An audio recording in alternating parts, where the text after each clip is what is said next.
want to get. This meeting is being recorded. Okay.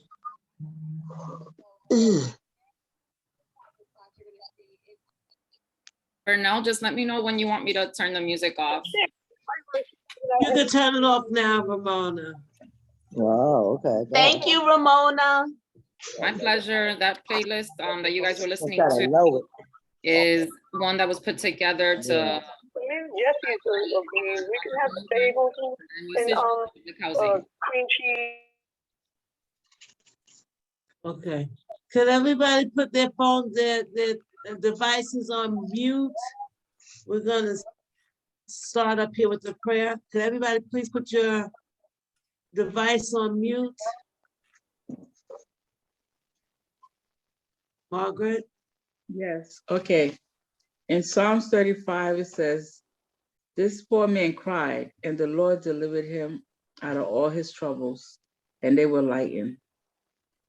God, we here are struggling to try to live a decent life, and we pray as we deliberate on this meeting that you be the head of this meeting, give us success, give us peace, give us good ideas, give us favor.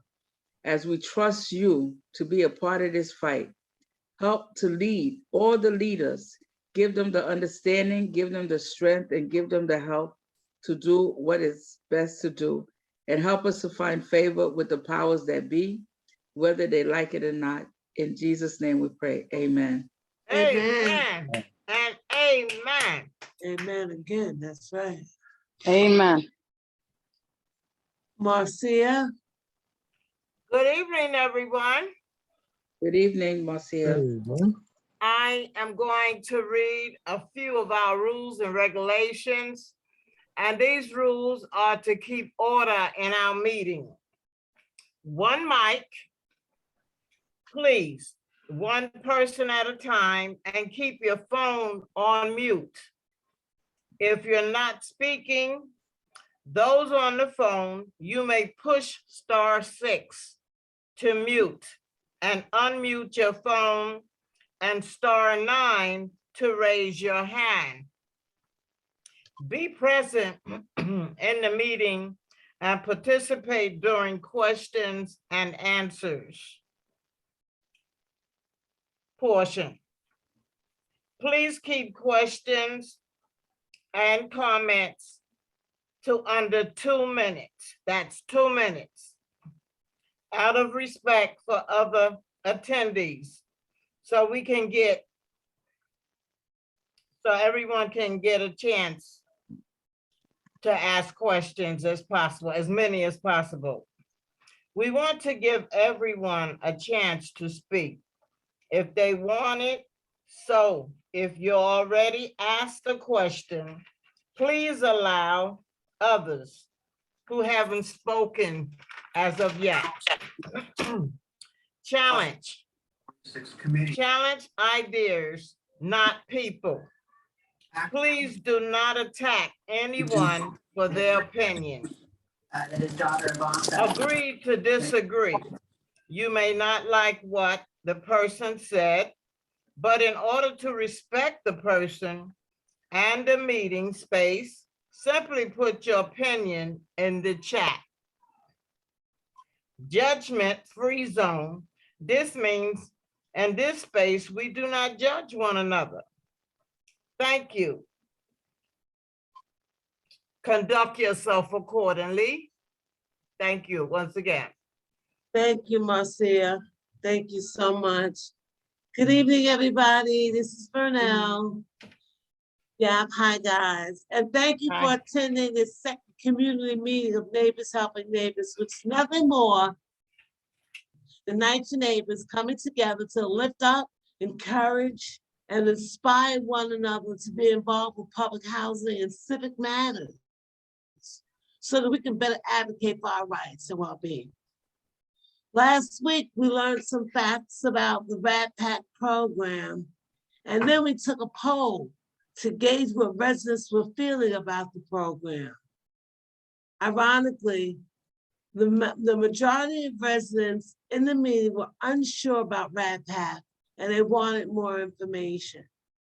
Okay, and that was understandable because it's good and there was bad that was produced, that was presented to folks. And so people really got a chance to digest a little what was said. All right, but tonight we wanted to give you guys information about the history of NYCHA and why our apartments are being left to fall apart and mainly what's being done about it. The fact that apartments are falling apart, they correlate with why NYCHA is pushing the RAD-PACT program.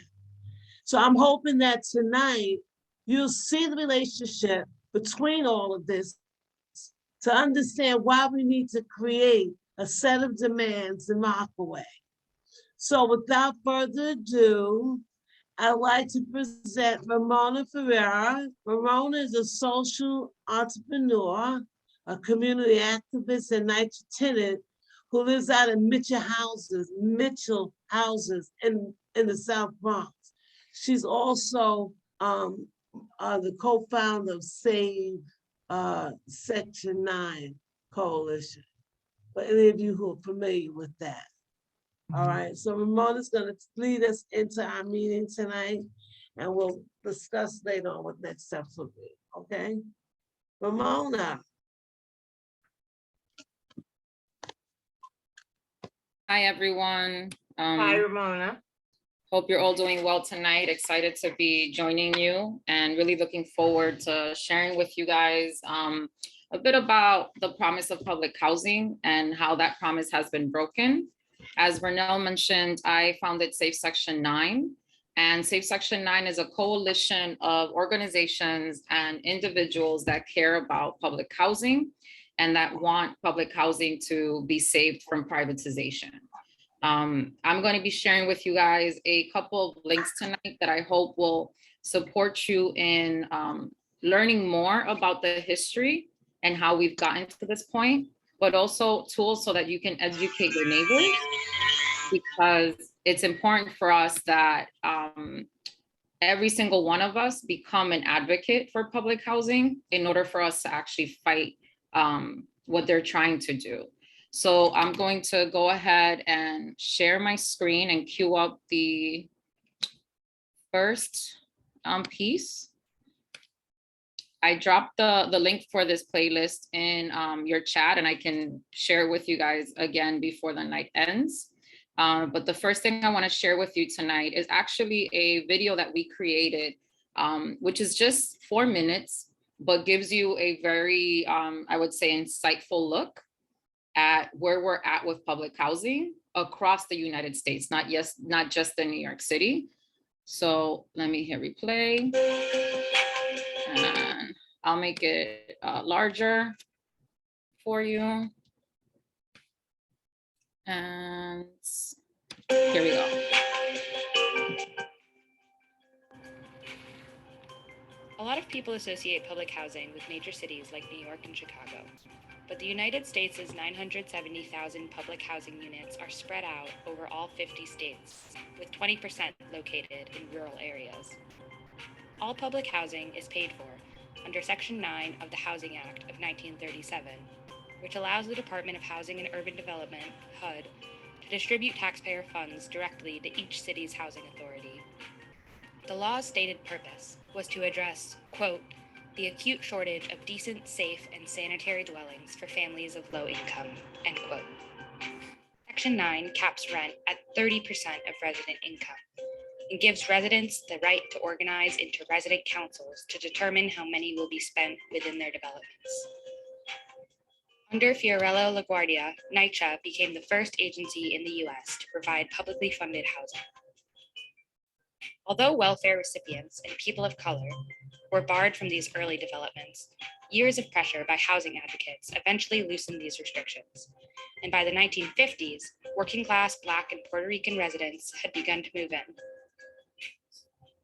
During the fiscal crises of the 1970s, these increasingly diverse developments became targets for budget cuts by politicians pandering to white anger toward the gains of the civil rights movement. Nixon halted all construction of new public housing in 1973, and in 1974, Congress created the Section 8 voucher program to push low-income tenants into the private market.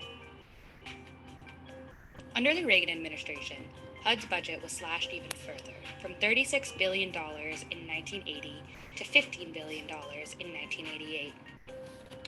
Reagan justified these cuts by stoking resentment towards public housing residents with the myth of the welfare queen, a person of color living lavishly off taxpayer assistance. As this stereotype took root, the combined effects of disinvestment and the crack epidemic devastated public housing and the lives of people who lived there. Instead of providing adequate funding, politicians used this crisis as evidence that public housing was an outdated model. With the Hope 6 program, President Clinton proved just as willing as Republican administrations before him to keep up the cruel cycle. Hope 6 provided grants for housing authorities to demolish existing developments, but they were not required to replace them with the same number of low-income units. Between 1993 and 2010, 98,592 units were demolished under Hope 6. Only 12% of those displaced actually moved back into their homes. When the Faircloth Amendment was passed in 1998, it made the number of Section 9 units at that time the absolute limit to the national public housing stock. So today, HUD can't fund any construction of public housing above that 1998 level. Decades of austerity have left NYCHA with $40 billion in unmet capital needs.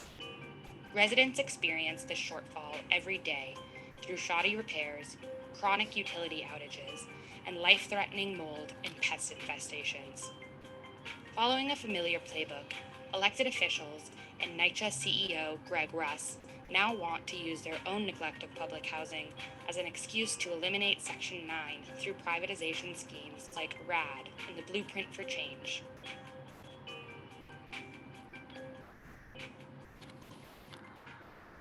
Okay, so let me exit out of this. I'll stop sharing for a couple of minutes.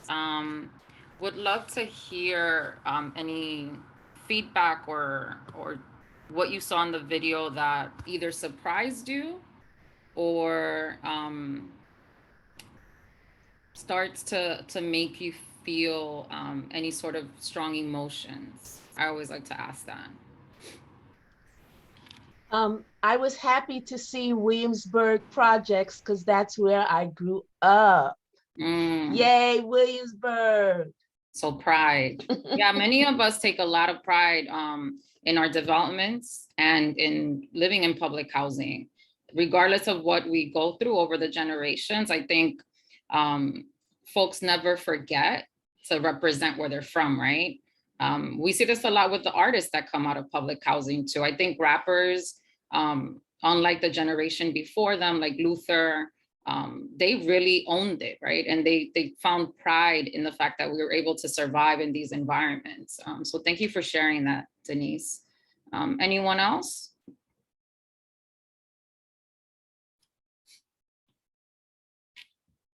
What did you guys think of the piece that speaks about the welfare queen?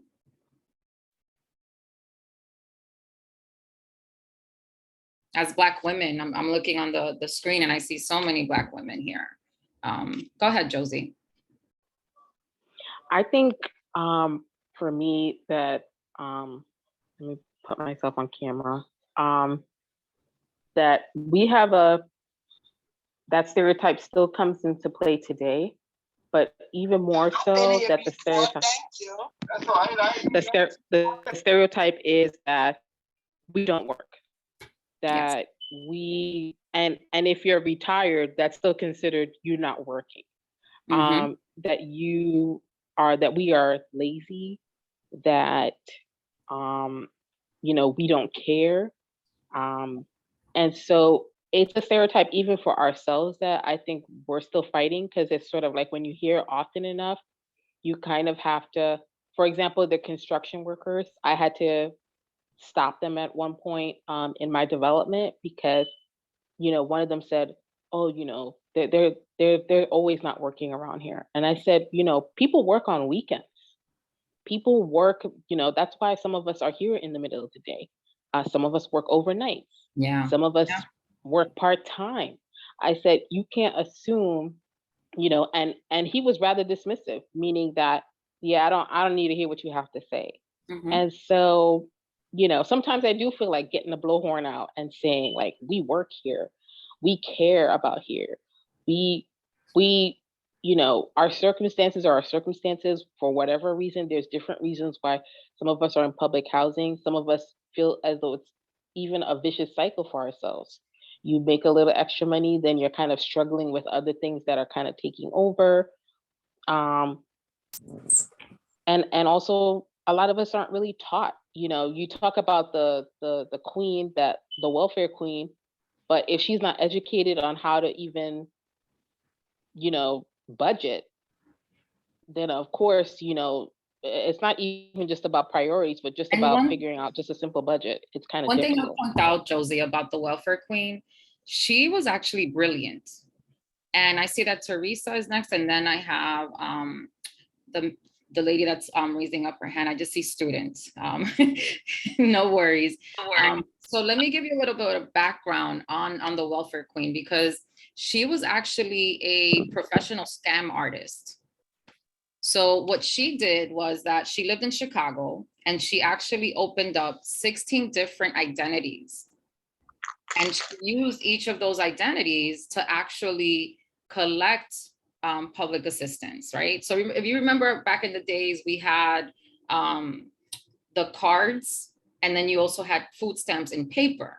That's what I grew up using with my family. My mom received those. So it was very easy for her to cheat the system.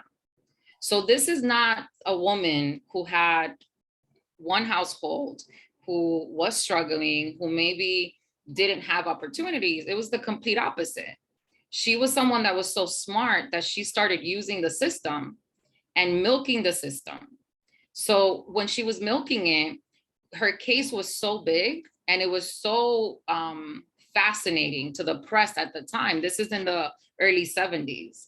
It was so fascinating that it became national news, because in addition to her stealing money through public assistance, through having multiple identities, they also think at one point she killed one of her boyfriends.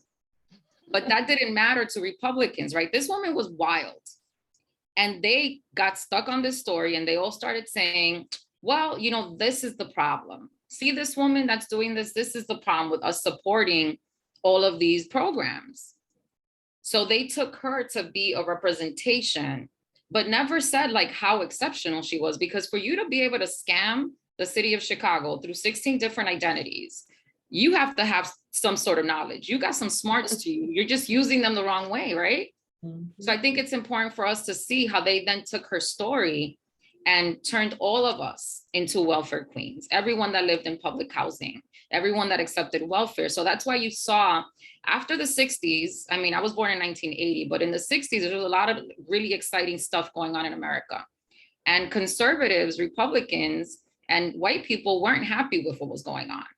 So the way that they decided to counter that was by becoming more strict and making examples out of people. So her actions were used to make an example out of public housing. And that's when you start seeing a lot of the welfare reform and a lot of the policy changes in response to what she was doing. I'm gonna go ahead and unmute the student's profile. You could introduce yourself and let us know your feedback. Let's see, it's still on mute, maybe from your end. There we go, perfect. Okay, I want to talk about Hope 6. I am in Far Rockaway. At that time, it was Auburn. We are now Oceanside. Hope 6 came to us out here in the late 80s. Okay, and it was a wonderful thing. We got new doors to your apartment, new cabinets, refrigerators, and stoves. And new tub. Yes, and new tub, that's right. And toilets. And floor. And floors. It was a wonderful thing, it really was. And so that has been, what, 40 years now? Almost? Yeah. Thank you. Thank you for sharing that. So a lot of the programs that you'll see now that intend to privatize public housing, so RAD, PACT, the Blueprint, all of these programs actually focus their messaging, right? So I call it propaganda because what they do is that they go around and they promise us the things that we should already have. Mm-hmm. They promise us stoves. They promise us fridges. They're like, you're going to get a new bathroom. You're going to get new cabinets. So NYCHA has become, and HUD and Congress, right? Because I put the ownership on all of them. Yeah. They've become really good at telling us you're going to get all of these good things if you leave Section 9 and if you let us privatize. But there are other ways to get these things, and we're going to talk about those in a second. And then next I have Teresa. Yes, hi, good evening, everyone. Thank you, everyone who came and joined us. I just feel like they're still trying to do the same thing, like saying that, you know, we're not good enough. And even certain people that live out here in Far Rockaway, you know, they feel like when we go to meetings, you know, we have been like really shut down and just, you know, talk really terrible because we are residents. So they just, we do have a stigmatism about like, we're just nobody and all we are just, you know, welfare people and stuff like that. And it's sad, you know, even my family, like, why you live here? Because it was my place. When I got here, I was able to get a place and it was a nice rent. And I love my neighbors helped me. And so it was a great thing for me, you know, but I just feel like we still are dealing with some of the same issues that we had then, you know, but it's just that it has increased. And I just feel like they fixed up our buildings and all that stuff, but the inside is terrible. So it's like, what's the purpose of spending $1 million to fix the outside and have these pretty little, you know, the front fancy parts and stuff like that? But the inside of these apartments are in shambles. And we'll talk about that for 1 second, right? There's two things that I want to highlight that she said. The first one is there's an assumption that people that live in public housing don't pay rent and don't contribute to society. Now, we know statistically that that's a lie. The way that we know that that's a lie is because your tenant association presidents should be able to request from NYCHA, and if they don't want to play, we can get it from elected officials how much money we actually contribute to our communities, right? At Mitchell Houses, my state representative was able to pull the money and see what we actually contribute to New York City. So Mitchell Houses is 10 buildings, mine is 17 floors, but everything else is 20. We actually are paying $10 million every single month. $10 million. So today, if you're on Instagram or stuff, the New York Times did a really good story on entrepreneurship and public housing. And they picked my company as one of the examples of the things that are possible and the type of support that public housing should be getting. When I went into the Instagram page, there were multiple comments by New York Times readers, right? These are supposed to be people that are smart, that are educated, and that are liberal, right? Because the New York Times is supposed to be super liberal and progressive. And you would die if you saw how many people are talking about, you don't pay rent, you're living off the system, you're starting a company and I'm paying your rent, and just like the nastiness of it all. And I'm sitting here like, I will clap back. And I will let every single one of you know that I run a business, I pay taxes, and I pay rent. And I feel like it's something that regardless of how educated the person that you're engaging is, that's stigmatization, right? It's been so many years of people making assumptions about folks that live in public housing that we've actually lost control of the narrative. And it's important that we reclaim that narrative, right? So our playlist, the videos that we make at Safe Section 9, the information documents that I'm going to share with you, these are all ways in which we're telling people this is not acceptable and we are more than what you think we are. And not only are we that, but as someone said earlier, we work. Folks in public housing are the ones that are doing janitorial, cooking, infrastructure, management, education. We have all of the positions, we fill them throughout the city. So we're contributing to the city and yet we're still taking it for granted, right? So thank you for raising those points. I'm gonna go to Margaret. Okay, with everybody talking about the welfare, there's a lot of corporate welfare where the people, the corporations get these big tax breaks that's just putting money in their pocket. And then we have the redlining where white people at one time were able to get loans for houses where we couldn't, or even grants and things like that. But yet they say we're the ones that's on welfare, they're on welfare, but in a greater scale, where they're making millions from the government, while somebody on welfare is making like a couple of thousand, a few thousand per year. So there's a, like you said, there's a narrative. And then the narrative, how I usually stop that is, I didn't know you was going to discuss that, is to have like the statistics of the working people in NYCHA and the retired people. To me, I consider them working people. And the people that's unemployment, I consider them working people. And the people that have disability is not their fault. So we do have a class of people that are working, and it's less of us that's not working than that are working. Exactly. The majority of us are working. And someone mentioned seniors, right? If you are a senior, they paid their dues. And they paid their dues. They have a right to retire. They should not have to work, or because the people that was benefiting from the government was not us, it's the other people. They were the ones benefiting and still benefiting more, but some of them don't know the narrative, but the higher ups, they know the narratives. They like to shape it, yeah? So like when we look at our seniors make up more than 50%, depending on the development of the community, of each community.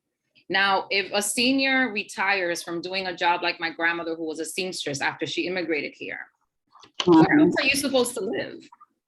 No other housing in New York City or New York State or America accommodates the people that have the lowest ranking when it comes to their income. So we have to make it clear that if it wasn't for public housing and if it wasn't for Section 9 at the national level, the homelessness and the displacement of our seniors and people with disabilities would explode. Thank you for that, Margaret. I'm gonna go to Denise. Oh, okay. I just wanted to point out a couple of things. One, my mom left Williamsburg houses paying $1,040 a month after being there for almost 50 years. Second, public housing started with European people. When we moved in, we still had some German ancestry and Jewish ancestry. So I've never felt less than. I feel that we have to work with what we have. We function as equals among equals, and it has to start with us. Most of us claim that we are God-fearing people. God says, love me, love your neighbor as yourself. There's one race, the human race. We don't always do right by each other, but never, ever, ever do I feel us and them. The only us and them I feel is when people are not trying to love one another. Then is a us and them. But other than that, even as we chastise one another, God is the creator of us all. He wants us to work it out because we all travel in the same road. So that's important to me. Even as I come together to fight, I'm fighting for what's right. I'm not fighting against white. Okay. Yeah. But that's important to me. So I have to just bring that up. Okay. Thank you for highlighting that. An important point that she just touched on is the way that funding was actually allocated to public housing. It was when white people started graduating out of public housing that the funding started shrinking. So we look at the timeline of funding for Section 9 at the congressional level.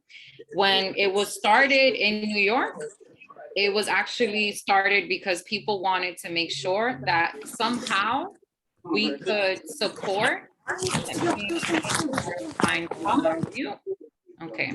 So we wanted to find a way to support individuals that were coming from other countries, and they needed to have the support in order to learn how to be American, right? We had a lot of people living in the slums of the Lower East Side, and they needed support in order to actually learn how to maintain a household.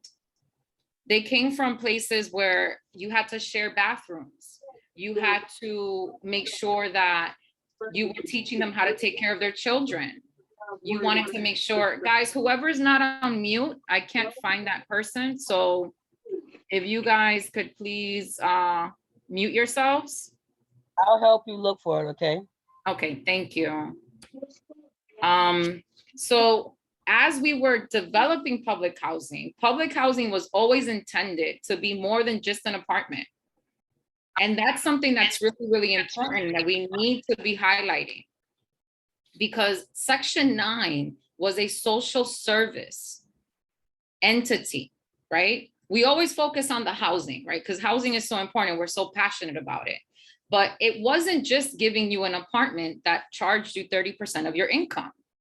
It was giving you the life skills, the education, and the training so that you would reach upward mobility. When they stopped investing in public housing, when Black and brown people were first allowed into public housing, that's when you start seeing that the budget allocations coming out of Congress, because Congress owns us, that's when those things started to shrink, right? So when we're organizing, when we're talking to our neighbors, when we're talking to elected officials, when we start doing lobbying, it is always critical that they realize and that they're reminded that this is not just an apartment. What we were given through Section 9 was a stepping stone so that each family could reach another rank financially. And the reason we've had stagnation in the Black and brown community in public housing is not because we moved into public housing. It's because the money left the public housing budget. And you guys have to always make sure that people understand that. Then I'm gonna unmute the Zoom user that has their hand up.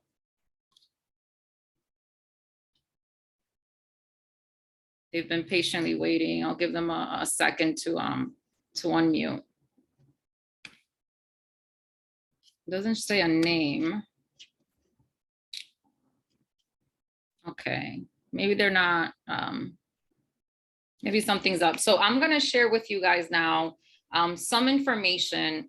I know that NYCHA and others were talking last week. Oh, there you are. I'm sorry, I didn't know my name wasn't there, but Okay. My name is June. It's just something I wanted to say and piggyback off of that you were just touching base on a little while ago.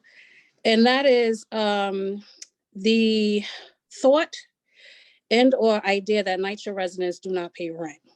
Okay, so one of the things that I want to say is not only are NYCHA, you know, you have people who are not only NYCHA residents, they're also NYCHA employees. And not only are they NYCHA employees, they are actually employees who work for the city of New York. NYCHA is full of them, which is one of the reasons why during the pandemic, right, there was all of this back and forth, whether or not people should go back to work, so on and so forth. If you peel those layers back of who these people are that live in NYCHA, and in Far Rockaway alone, you have a lot of people who work for this great city. You know, and they were very dependent upon these same people to make sure that we could put back into the ecosystem and drive the economy up. So those people in those comments from, I don't know if you said it was the New York Times, that is just based on pure ignorance. Okay, so I just wanted to put that out there because it's not just NYCHA residents, you have homeowners, and I know this is a NYCHA meeting, but the thing is you have even if they're not NYCHA residents, they may own a home in Far Rockaway and they still work for NYCHA. So I like what you're talking about. I like what I'm hearing. Great job. Keep it up. Thank you, June. One thing I'll bring up that you reminded me of, two things actually. The first one is we actually have someone that is a NYCHA employee that has been working with our coalition, and he's actually a union member. And because of his involvement, we've been able to learn how NYCHA has really stopped developing its employees, right? So when my grandma first moved into this apartment like 35 years ago now, she would call and she would say, hey, I need someone because there's something wrong with my toilet or my sink. So you would have a plumber. If you now have an issue that requires a plumber, NYCHA has to put in a ticket, and there's a plumber that's shared by a multitude of developments, right? We no longer hire and develop our employees. So the old timers, they know how to do everything because they would learn and then specialize.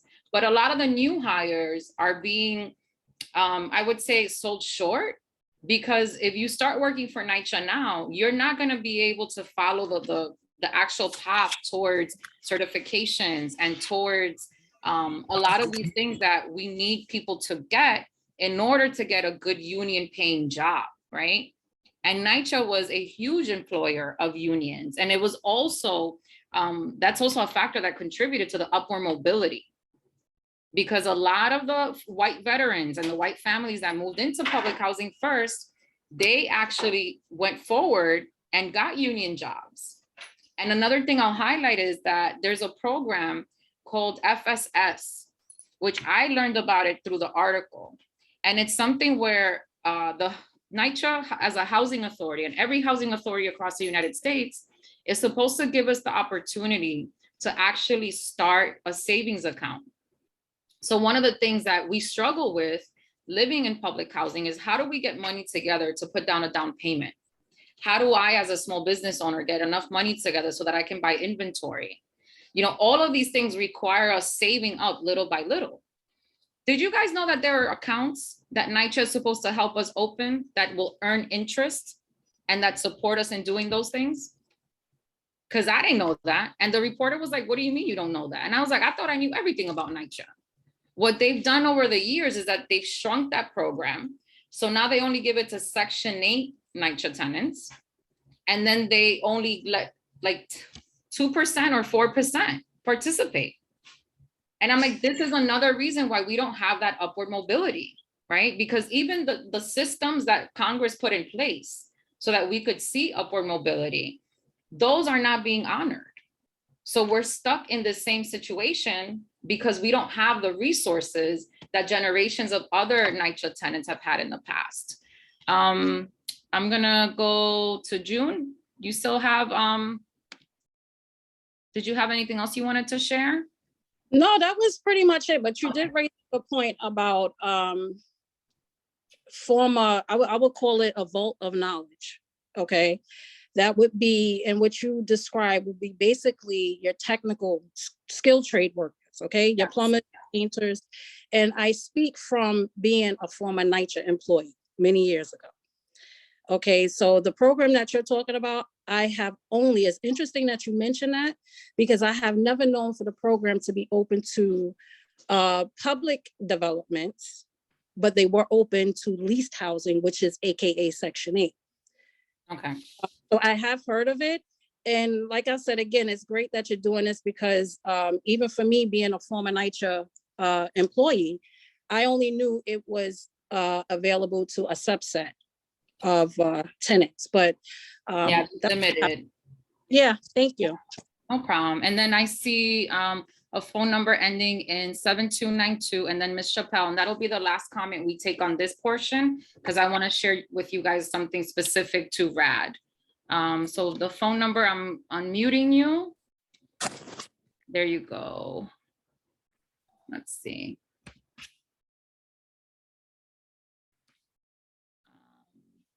Ms. Chappelle, why don't you go ahead and we'll wait until the person on the phone unmutes.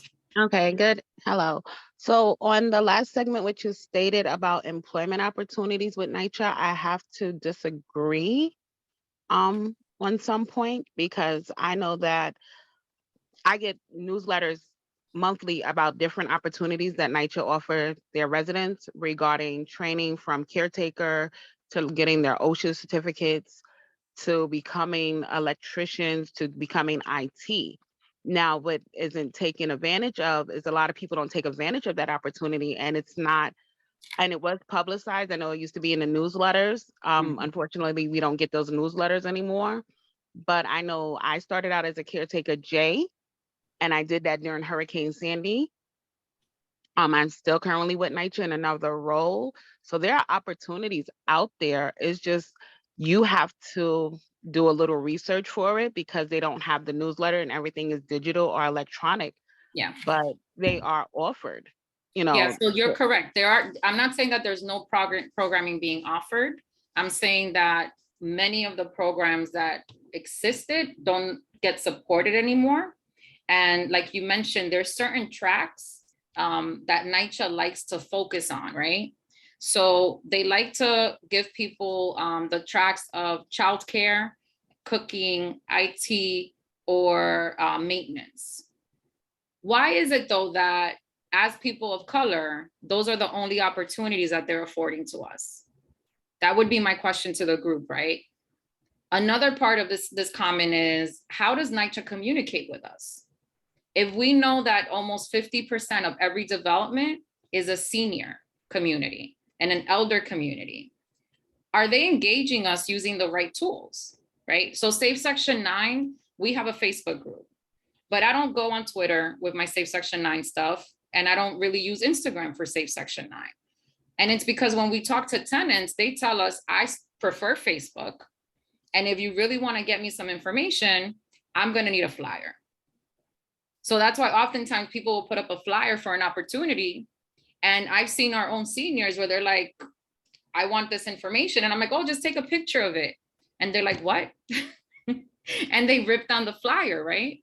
So NYCHA over the last, I would say, 6 to 10 years has started making itself more tech friendly and less accessible to a large community of the tenants. So those programs do exist, but our question to them is, if those programs and these job opportunities are guaranteed rights that Congress gave us, why aren't you doing a better job at making sure that we have these rights being actually afforded to us? Because we're paying taxes and NYCHA is receiving funding to make sure that we get these programs, but we're not getting them, right? So NYCHA is committing fraud and breaking the law by not making sure that the entire NYCHA community is engaged and informed and understands what's actually available to them. Because if only 1% of the tenants are getting that information, then you failed us, right? So I'm gonna hold off on the questions because we're at 7:23. I'm gonna now show you Kristen and a couple of folks. We started working with the Human Rights Watch group because there was a lot of energy and a lot of excitement focused on privatization. So privatization is when we change our public housing stock, which is managed by a housing authority in any city across the United States. We have 1 million units, right? So privatization happens when, through some mechanism, they take our housing and it's given, basically, it's given for a very small amount of money to a private landlord to manage it, right?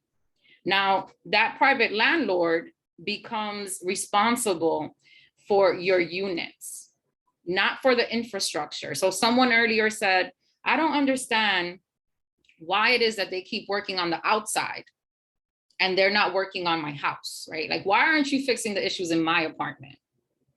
The reason why that's being done is NYCHA is betting on the fact that they're going to be able to privatize all of our housing in New York City, all of the public housing. So they're spending their money on the outside of your building and on capital expenses. So elevators, boilers, the parks, all of these things are capital expenses. They're going to wait until we're all privatized because that privatization process gives them access to something called a tenant protection voucher. Now, the tenant protection voucher is something that's going to be issued protective voucher. It's something that's issued by HUD. It's still using taxpayer money. And Congress sits down and they say, okay, we're gonna give $4 billion to public housing, and I'm gonna give $1 billion in tenant protection vouchers. When the tenant protection voucher is issued, what happens is that your apartment, right? So my apartment, 17F, gets a piece of paper. And on there it says, this apartment will now get funding from Congress to be repaired. Because the tenant protection voucher is starting to protect you from your home. That's literally what it is. Your home is a danger to you. Your home is becoming obsolete. That's another term that I want you guys to remember. Obsolete is the terminology that Congress puts on a public housing unit when it is no longer safe or habitable, right? So if you hear your neighbors, that you see them on the news and they're like, my walls are crumbling, my bathroom is breaking apart. On our Safe Section 9 Facebook group, I have a young father that posts constantly because he had a hole in his bathroom for like 2 years where he and his neighbor could see each other from their bathrooms, right? That isn't a unit that NYCHA then tells HUD is becoming obsolete. And that opens the door to this special funding. Now, the reason why this funding is being created is because while Reagan started fighting against public housing and lowering the budget for public housing, they wanted to find a way to let private owners, private management companies get rich. There's no other reason. So they bring in a management company like, what's the name of the one that's here in the Bronx, Wavecrest, right? Who research tells us that they're a slumlord, that they evict NYCHA tenants after privatization at huge rates. So they bring them in, the private management company starts slowly getting rid of us, the folks that were living in this place as part of public housing. When they get rid of us, because the unit is no longer considered part of Section 9 of public housing, they can actually put the rent for my unit at market rate. And that's the goal, right? So when they talk to you about putting in the blueprint or putting in RAD or putting in RAD, well, RAD or PACT, that's what we're trying to get to. The private developers want to get to the point where they're using taxpayer money to repair our units, and then eventually they're evicting us and bringing in market rate renters. So that's what is happening across the city. And I know out in the Rockaways, because you guys had one of the biggest privatizations at one of the developments there, they were the ones to first start suffering from this, right? So I'm gonna now share with you what Human Rights Watch found when they started looking at what is actually the impact, right? Like what happens to a development in New York City once it's privatized. So let me share the screen and then we'll keep having the conversation after this really short video. So this report is what Human Rights Watch created. And I'll drop the link in case anyone wants to check it out and read it. And I do encourage you to do so. So they titled this "The Tenant Never Wins," because for years we as tenants have been pleading, right? There are folks that have been fighting for public housing for decades, asking that things be fixed, that things be changed. And then they came up with this scheme under the Obama administration. He was the one that created the privatization of public housing. And they come up with this scheme and they're like, okay, well, here's the answer to all of your prayers. We're gonna fix your home. And now let's see what happens when they do that.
Okay.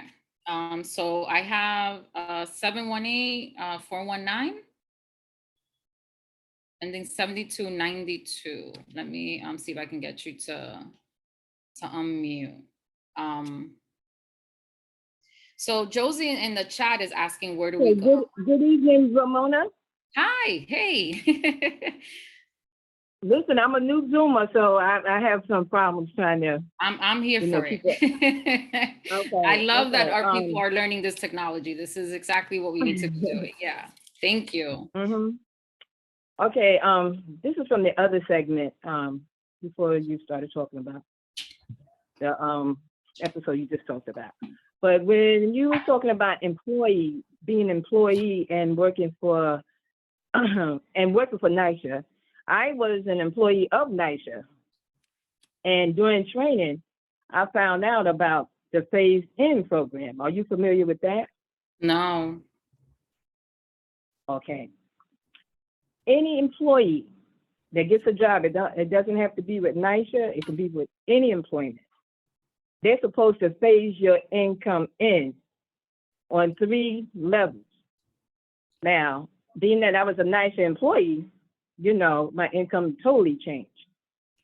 And my first year of working, they're supposed to not even charge me the rent for my apartment. So for instance, if my rent was going up to $700, my rent could have stayed at $300. Because when a person gets hired, they're in a training phase. And during that training, you might lose your job. And once they put your income in, it takes them about, maybe 3 to 6 months to change it. So now you're struggling to pay your rent and you no longer have that job that you put in for. So they call it a phase in. That's the first step, the first year. That second year, that's the second part of the phase in. So instead of charging you your full amount of rent, which would be $700, they probably charge you maybe I'll just say $500. Okay. Because now that you're employed, you have to get used to balancing your money. You got kids, now you have daycare and you have other fees, maybe car insurance now. So they're gonna phase you in. Okay, now in the last phase, they're gonna give you whatever your rent is, you have to pay it. But they call it phase in. So when I was in training, I said, well, wait a minute. Why was I never offered phase in? Because I worked a few jobs, right? And so my instructor said, because years ago, like say in the 80s, it was a lot of paperwork for them to do. So they didn't do it. It was always in place. So when you do your research, ask about the phase in program. Thank you. I had no idea. Excuse me? I had no idea that this was a thing. Yeah, it's the phase-in program, but now they call it, I think, EID, because I'm a former housing assistant as well, so that's why I know. And so just before I left in 2015, it was already generated in the system. So now when we get a resident, like I got a resident who got a job as a caretaker in housing, and she's coming from off welfare. So now she was automatically put into the phase-in program. It's been around for years, but it was handwork that the housing assistant had to do that they decided they didn't want to do, so they never let you know about it. That's horrible. And that's a perfect example, right, of a program that would support us as we start transitioning, right, and getting more money and moving up the ranks financially. And it's something that's not being done because they chose not to do it. But the thing is, whatever that program became, it's a program that exists because Congress said so, right? So NYCHA is constantly doing things like this where, and it's not just NYCHA, it's housing authorities all across the country. They are constantly making decisions for their, I would say, for things to be better for them, not for the tenants. And that was normalized because it was Black and brown people that moved into public housing. Because before we moved in, all these programs were honored, which is why people were only spending one generation in public housing, right? People were leaving, and when you had folks moving out, they were moving out because they were getting the opportunity to get home ownership. So I'm gonna go now to Denise, and then if you guys could start thinking about what we just saw, right, about the RAD and the PACT program. So I just wanted to bring to our attention that when we say they're Black and brown people working for NYCHA. They're Black and brown people who don't want to do their job. So I'm just saying, let's just keep that in mind, that when we hold people accountable, because they need to be held accountable, whether they're working there, whether they're Black or brown or white, because you'll always find it's just this mixture. And so rather than attacking the person, and I'm saying that's what we're doing, or even thinking like that, I think we're stronger when we recognize, oh, okay, if I got to check you, I'm going to check you if you're Black, white, brown, or what. I don't care. I'm going to check you because, you know, NYCHA is primarily Black and brown people working there now. Yeah. Anyway. And remember, like the way that we got access to public housing in New York was through lawsuits. Black and Latino families had to sue to be allowed into public housing. So there was also a lot of racial tension at the time that this was going on, which is why when folks moved into public housing, when communities of color started growing in public housing, we never wanted to rock the boat, right? We wanted to make sure that we could become a part of the community, that we could build a community, that we could raise our families, and that we could live with dignity. We didn't want to get involved in any of the drama. But what happened was over time, all these things started chipping away at our rights as congressional tenants. Because you got to keep in mind, we are Congress's responsibility. NYCHA is just a property manager, and we have to treat them as such, right? But just remember that they're Black and brown people who are running it. Yes. So our issue is with them. Come on, people, let's get it together. Okay. Yeah, and then when we look at like the 30 years, like in my district, I don't know what it's like in Rockaways, but I had a senator, Senator Serrano, who was there for 30 years. And the South Bronx has been the poorest congressional district for like 60, right? And this man was Puerto Rican. And this community before Dominicans, and you know, I'm Dominican, so before we started taking over, it was pretty much Black and Puerto Ricans that lived in the South Bronx. And he sat in his congressional seat and did nothing to protect us, right? So this is not, when I say they, I'm just talking about institutions and groups.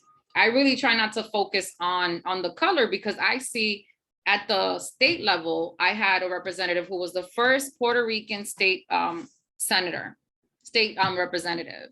And this woman was corrupt like no tomorrow, to the point where like they took her to court right before she got taken out of the system, because I had to sue her to get her out. Like I sued her for corruption and fraud. And the woman was found guilty for using funds at the casino in Queens. And the judge was like, well, I'm not gonna send her to jail because she's so old. And I was like, that's not my problem. If you good enough to commit a crime, then you good enough to go to jail. But I'm going on a tangent. All right, Teresa, let's hear from you. We need like all these programs that everyone is talking about, the subject, the films. How do we get our management, whoever, like, because I feel that's a reason why a lot of people might stay on public assistance, because they're afraid that if they get a job, the rent go up, and plenty of people rent have gone up tremendously once they got a job. No one knows about this fade-in program. It's the first time I've ever heard in my life, and I've been living here since 1996. So I know plenty of people. I was working. And my rent went up. The point of it is that was not discussed, and it's never been discussed. You know, it's like I hear people talking about it now, but this is the first time I've ever heard about it. So it's like, this is the problem with it. The problem with us is that they're constantly keeping stuff secrets from us, because this is how I feel. Even if a resident knows about it, why aren't residents telling us about these things? It's like you might know something, or I might know something, but we don't share stuff like that. And that's another problem that we have. We are not sharing things. We're not informing each other, you know, and it's like you said, everyone don't know how to work a computer. Yeah. If I've been doing Zoom for 2 years, so now I'm a master at Zoom. But what about other people who don't have access? And a lot of times they don't put those informations they used to put in the hallway. Now if you have, the only way you can get information about these jobs like that is email. So when I do get one, I was working as a board member, and because I was working as a board member, I asked the guy, can you email me? So I put it on Facebook, whatever. Yeah. But they Yeah. used to put it on hallway. They Yeah. used to put. So what you're taking us towards, Teresa, is actually the conversation that's coming up next, right? Of like, what are we gonna do? What do we want to do next? But let's talk a little bit about the RAD video that you guys just saw. We'll take like at least one comment, because I want you guys to really understand that the presentation you had last week, they didn't mention any of this stuff, right? So when they came in and they said to you, hey, I'm gonna give you a new bathroom. I'm gonna fix that leak in your kitchen. I'm gonna give you a new kitchen. It sounds great. But then when we start talking about what public housing is supposed to be, you realize that what we're being asked to give up is huge. And there's nothing else in the world that compares to it, right? So I hope up to this point, we've reached that conclusion as a group, that RAD does not, and PACT will not, and the blueprint could never substitute public housing. Because when Congress built it, this is during a time where America really was focusing on how do we develop the infrastructure for our communities so that we help the poorest and the most vulnerable. Vernell, I'm gonna go to you, and then I'm gonna go to Brenda.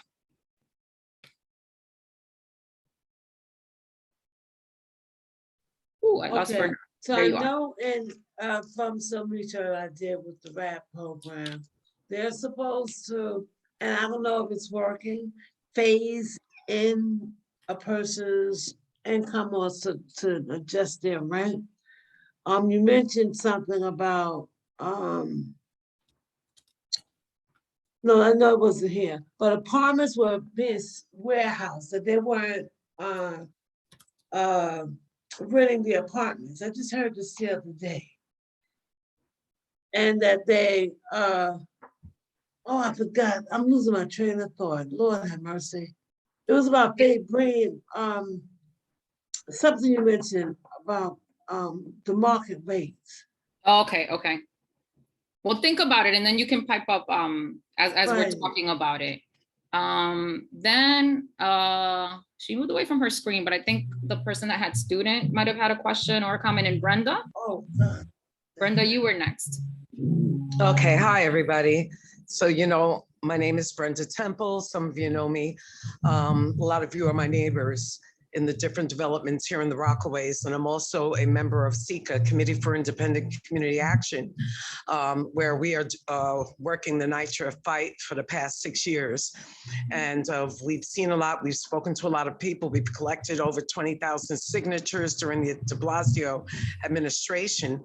And what we have learned from interacting with so many different organizations and talking to you guys is that privatization doesn't work for the low income Black and brown people and some whites. It doesn't work, it won't work. Actually, it will work for some, but it won't work for most. And the reason why is because the bottom line is gentrification. The bottom line is market rate rents. The bottom line is the eviction and displacement and dismantling of our community and the family unit. That is the bottom line. Yes, we all want wonderful landscapes, and we all want painted walls and new flooring and appliances and whatnot. But what's the cost, thing, right? but what is the cost?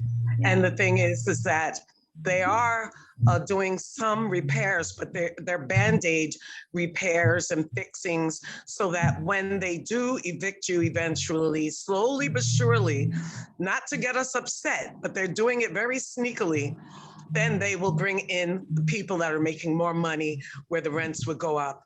Another thing is that there's been someone going around to the different developments on behalf of Greg Russ and RAD and Blueprint, saying that some of the buildings are in such horrible condition that they don't have a choice because NYCHA is not getting the funds needed for the repairs, that the buildings will be somewhat demolished or torn down. And the only way to save the building that we're so used to and we love and we want to stay in is to go for privatization, is to go for one of these programs, the Build Back Better and all of them. And so people are being confused, they're being swayed, they're going for the okey doke, they're being bamboozled. And the bottom line is that we have to remember that Black and brown, low income, hardworking, essential workers are going to be displaced if we go under privatization. And as for me, I'm going to say it.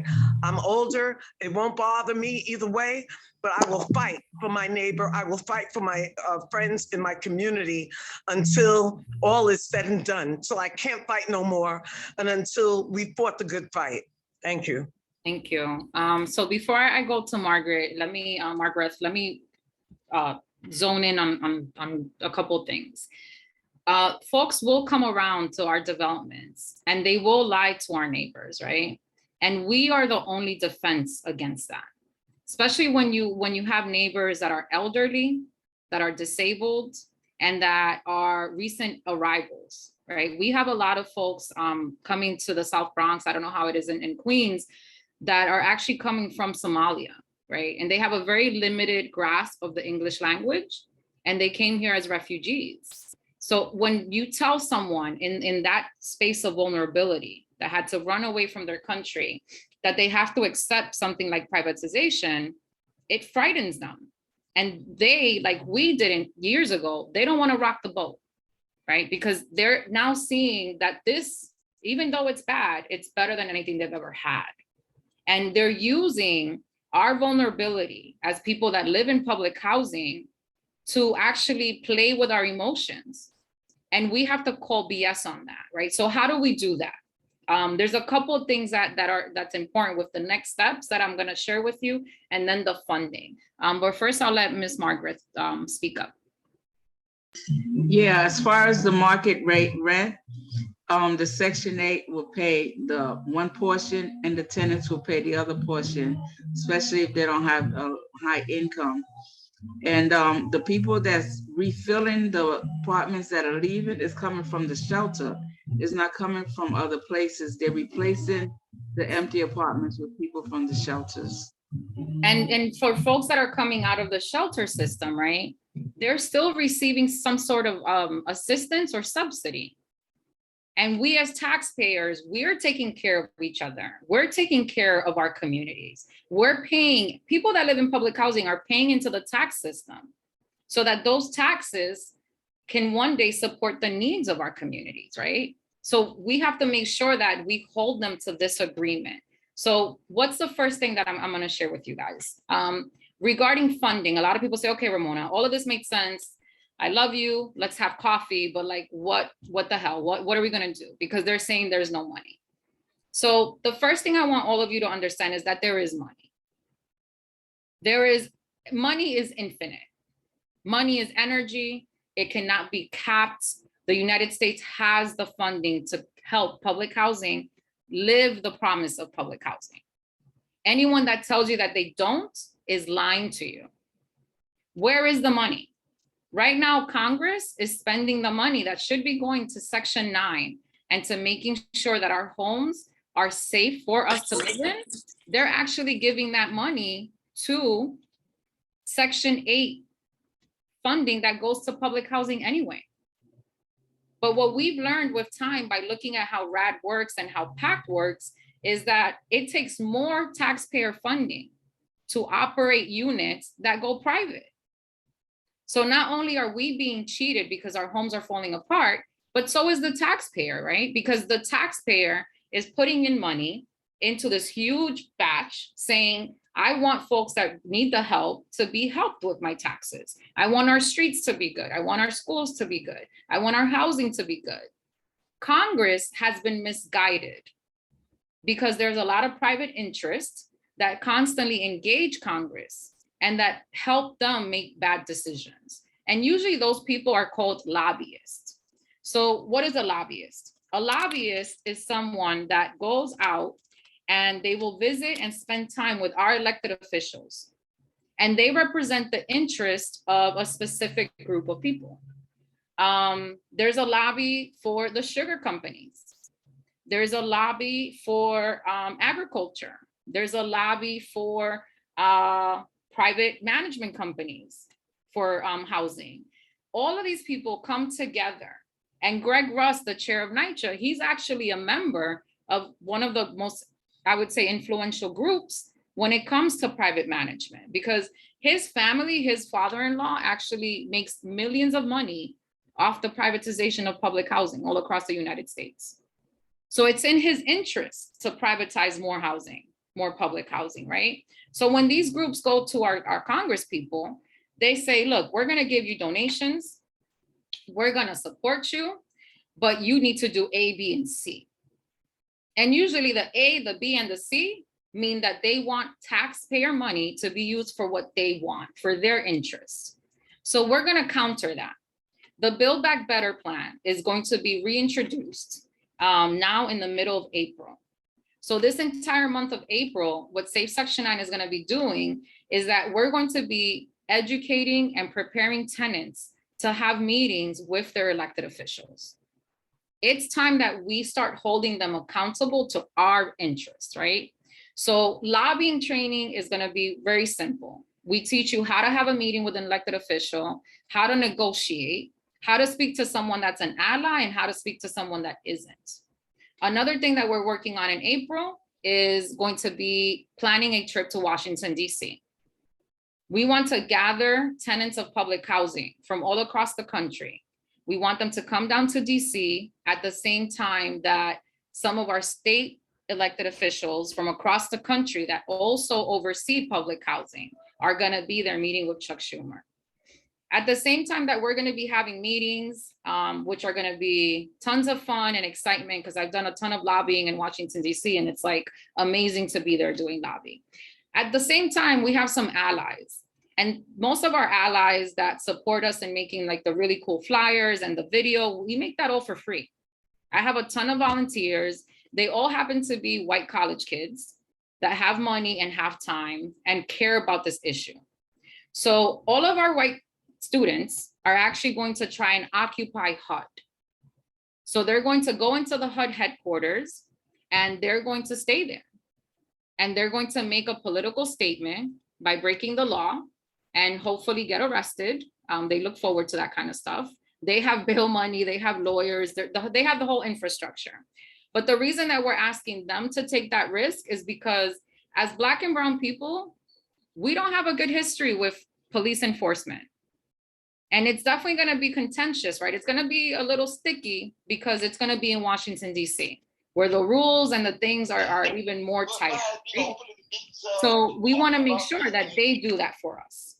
So then another piece of it is we're going to be pushing through the month of April and then May to make sure that there's $1 billion in the Build Back Better plan that is supposed to be issued as tenant protection vouchers. So we've talked about what the tenant protection vouchers are. We don't want that money to go to that. We need all funding for housing to go to Section 9, because Section 9 is the only way to make sure that people that are at the poorest level, disabled, elderly, and retired have a home that they can afford to live in.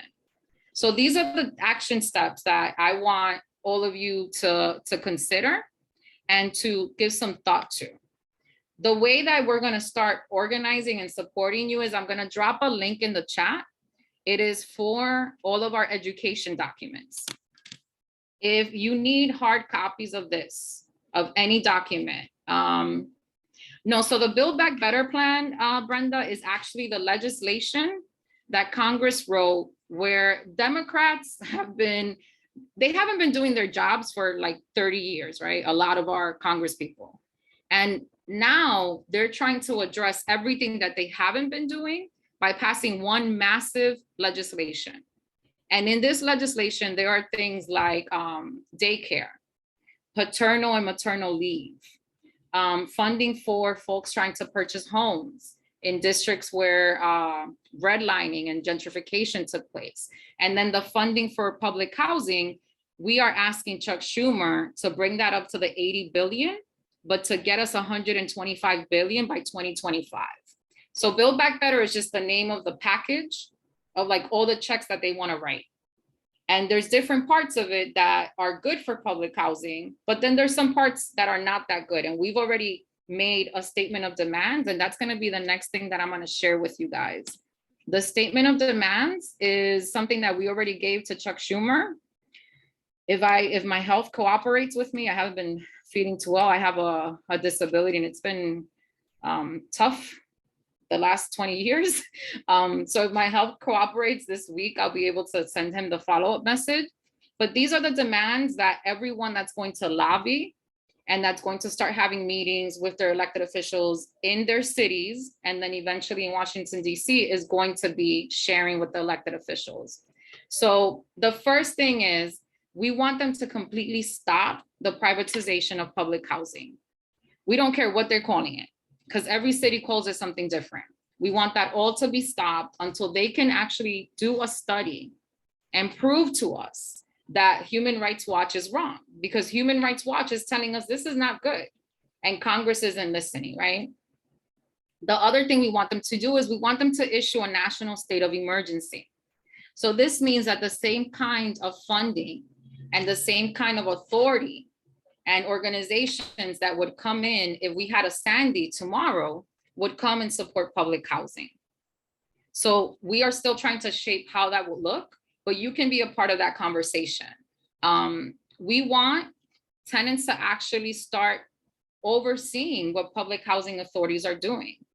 When we stop having access to what's going on in our development, to what expenses we have, when we no longer see those things, we're not part of the solution, right? And they're going to keep making solutions that don't serve us.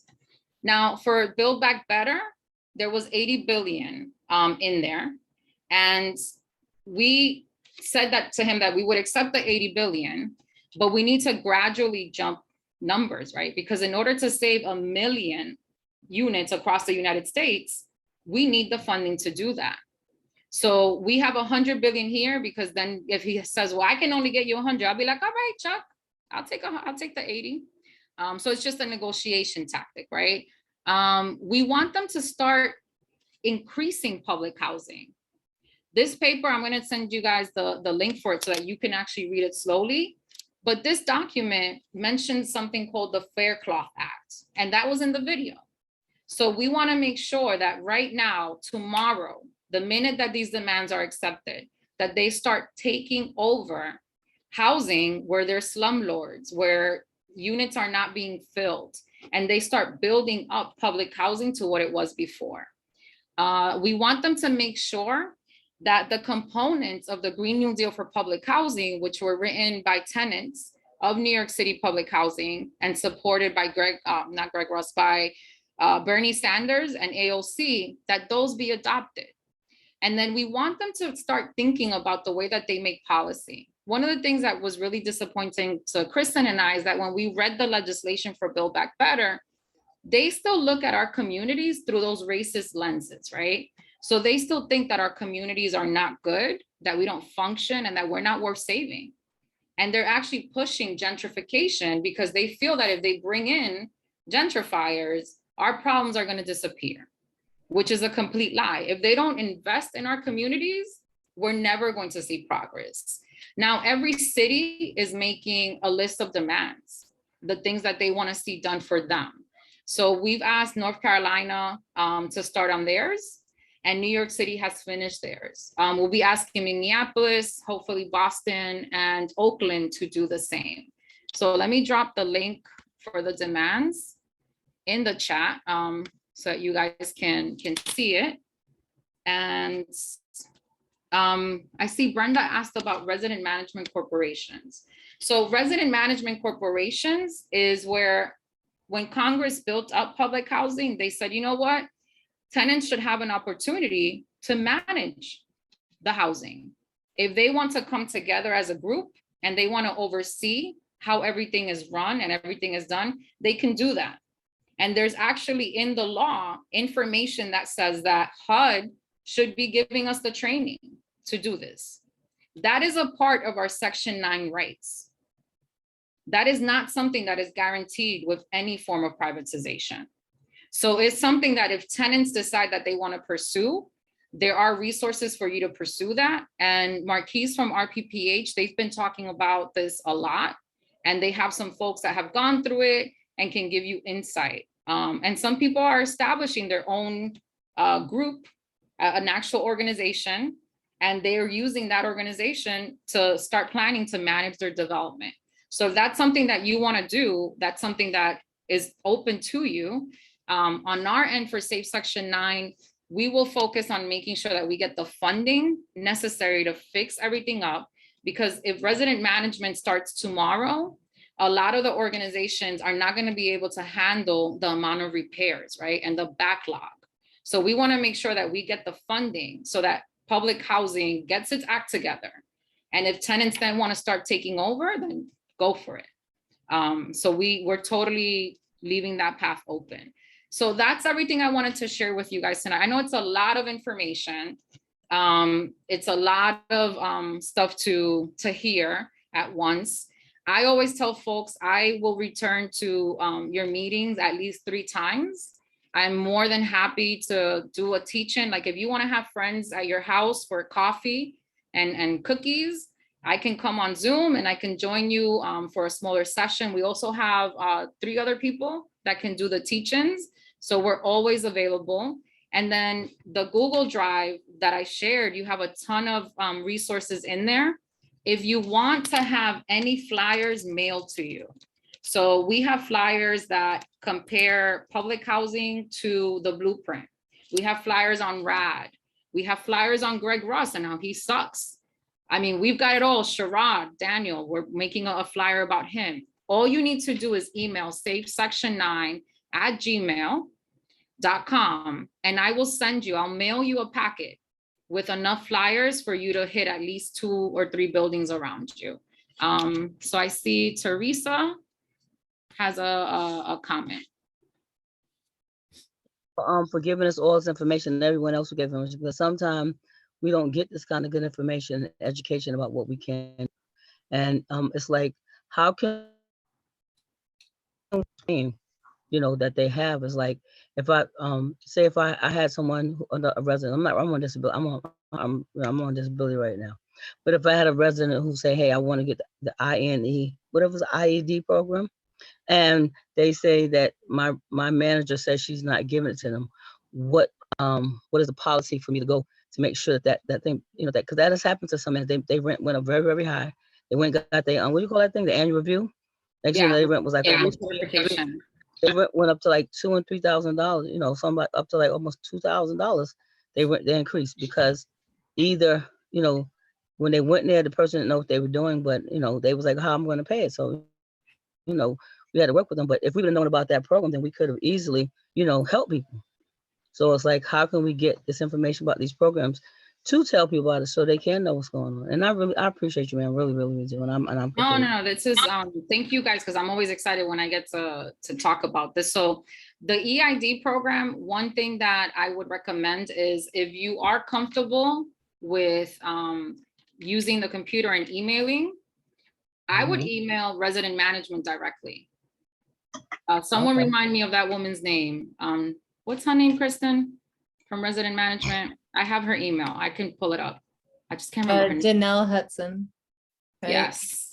Yes, Janelle Hudson. Let me get her email. And I'm all about holding them accountable.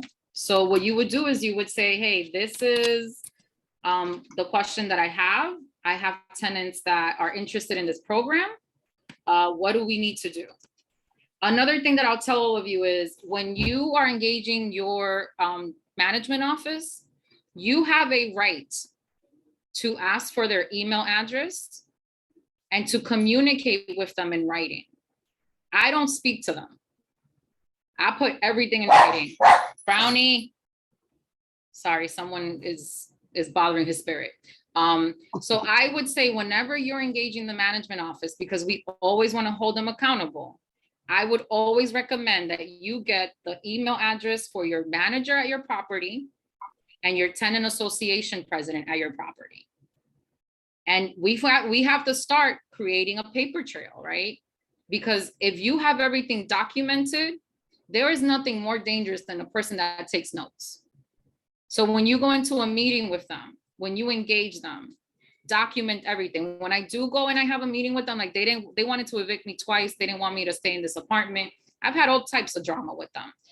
I would go to a meeting, and after the meeting, I sit down and I'm like, during our meeting on April the 5th, that began at 7:30, these are the things that were said. And I hit them with all the highlights. And you would be surprised how quickly people start doing their job when everything is documented. So these kind of programs, we've been talking about what we're gonna do once we get the funding. One of the things that we told Chuck Schumer and that he agreed to was that NYCHA is not good. I'm fighting for public housing. I'm not fighting for NYCHA, right? So we have an opportunity to actually create a vision for what we want our public housing authority to look like in the future. And he said, you guys can work on it and get it together and we can restructure it. And in the email message I'll be sending him, I'll be reminding him that he said that, right? Because I don't play games. I don't care what position you're in. If you said that we're going to be able to do something, I'm going to hold you to that. So definitely start taking notes, start talking to your neighbors and giving your neighbors all of these tips, right? Because the most dangerous thing that can happen for NYCHA right now is that we all become aware, right? Imagine how we would run this city if all of us knew what was going on. So I tell people, if I send you a kit, at least commit to giving copies to people in your building, on your floor. Because if you can become your building's person that has the knowledge, it does take a lot out of you, right? As someone that has a disability, I'm exhausted right now and I'm having a tough day. But if I'm able to teach 15 people and 15 people are able to teach 30, we could run this shit. Pardon my French. We could really do this. And we haven't been doing this and we need to start. So I'll open it up to questions, comments.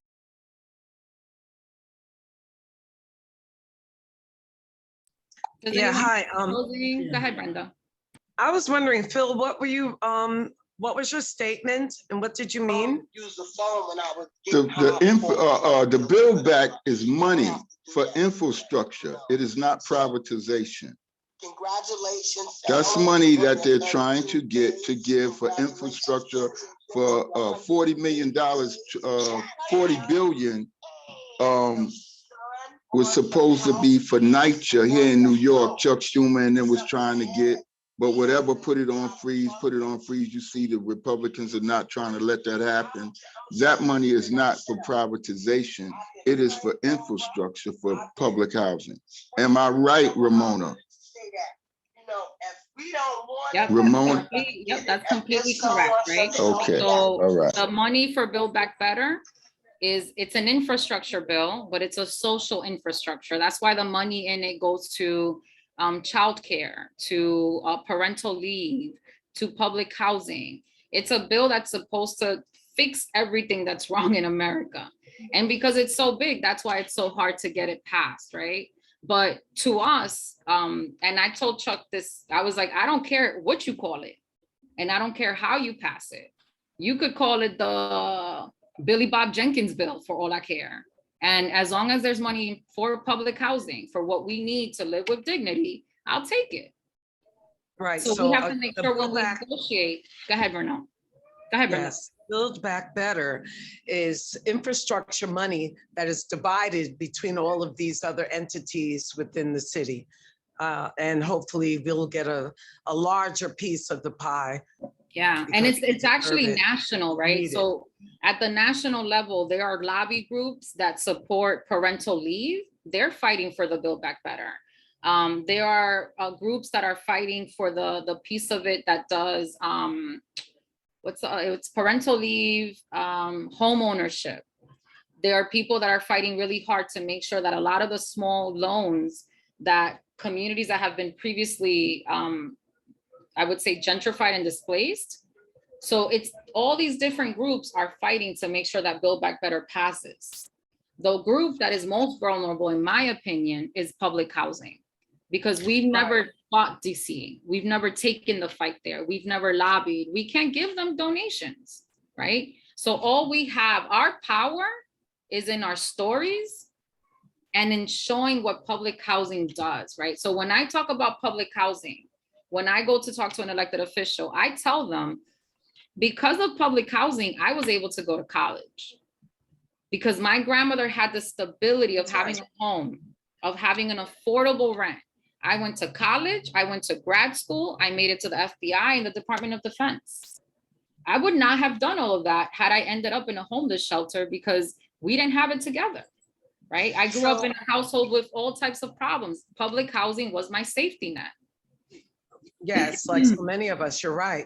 My question is, if the bill does pass for Build Back Better, and we do get a portion of the funds, will that stop the privatization from trying to move ahead or taking over? It'll give them, it'll take away their excuse to privatize, right? One of the things I find really fascinating is that when Chuck Schumer started making visits to New York and he went to different developments, you would see him with all the elected officials saying public housing needs to be funded. We're going to get them this money. But was NYCHA there? Did you guys ever see NYCHA at those meetings? No. No, we did not. And the reason that they weren't there is because it doesn't help their case, right? If Congress says we're going to fund public housing, then how is NYCHA going to justify privatizing it, right? Let that sink in for a minute. Every time that they were coming out in the summer, he did his tour of public housing.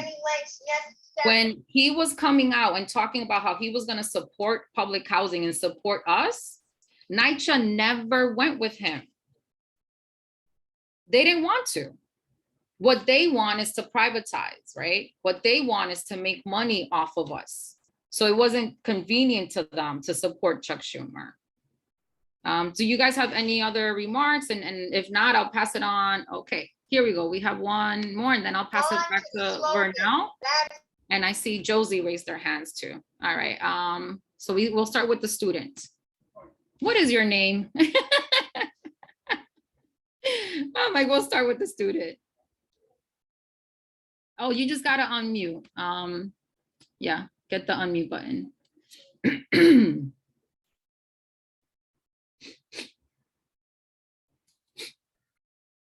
There you go. You had it. It clicked off. Let me see. Yeah, it's real finicky sometimes. Yeah. There you go. Perfect. Okay. And what's your name? So I stopped calling you student. Marcia Jones. Marcia. Okay. Perfect.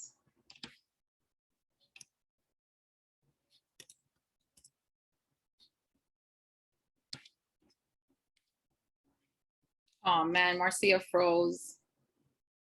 All right, let's give Marcia a second. Josie, we'll go with you and then I'll go back to Marcia. Hi. The question I had is, what happens to the NYCHA worker once privatization starts? That's a really good question. What we have noticed up here in the Bronx, Edenwold houses recently. I'll tell you what happened. They said the NYCHA will no longer. Our manager said they will transfer them to other NYCHA places. They will no longer have access to us. Yeah. And the management, we will lose everything. We lose the management as well as the employment. Employment, yes. So no more. So workers here, like anytime that you actually get privatized, if you're a NYCHA employee, they will offer you a transfer to another NYCHA development, but you'll no longer work at the development that you've been at, because the private management company comes in with their own employees. No, but that's not the point. The point, what they said, they'll lose all of their seniority. Like they have to start from the beginning. So they'll lose all their rights that they had with the city. So that's the reason why they would love to stay, but they said they would lose all their benefits. Yeah, and because the problem is that if the private management company comes in, you're not considered a city employee, right? You're working for Wavecrest. You're no longer working for New York City Housing. So you lose all of the benefits and people are able to transfer or they end up retiring.